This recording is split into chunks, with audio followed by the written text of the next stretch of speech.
Good afternoon, Maria Vladimirovna. Lena Pivovarova, lenta.ru. We have a question for you. The head of the Polish National Security Bureau, Sławomir Kienkiewicz, stated that if one looks at cyberspace, then Poland is allegedly in a state of war with Russia. He accused Moscow of hybrid attacks, sabotage, and attempts to hack water supply systems and other critical infrastructure in EU countries. How does the Russian side assess the statement of the Polish official? Well, this is an astonishing statement. Because perhaps, first and foremost, one must look not at cyberspace, but at how official Warsaw is involved in anti-Russian Russophobic activity in its hot phase. The supply of arms to the Kiev regime, pumping it with lethal weapons, non-lethal material means, and money. What is the purpose of this? It is certainly not to ensure, security. It is precisely for the goal that the bosses in Warsaw have stated.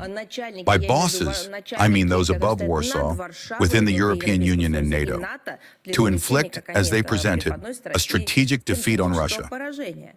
Is this not clear to Kienkiewicz? Does he not know this? Is he supposed to analyze only cyberspace? Why are they doing this? They exploit the topic of information security to stoke Russophobic sentiments.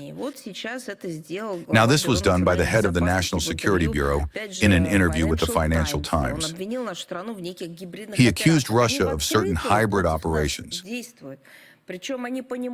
They act against us openly and, moreover, understand that the equipment, the arms, and the money supplied to the Kiev regime are used to kill civilians and peaceful citizens, children on the territory of our country.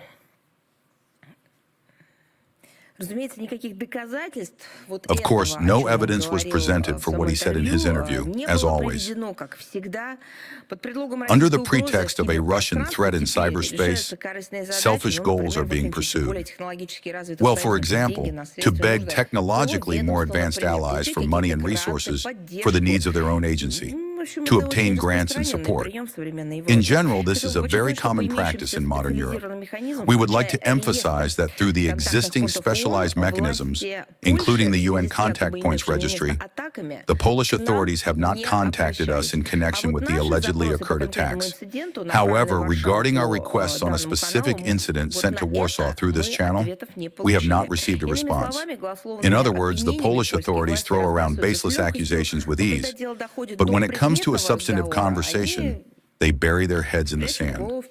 If we are to speak of aggressors in the information space, then the discussion should definitely be about NATO, because the alliance openly declares the implementation of preemptive, offensive cyber operations within the framework of the flexible defense concept.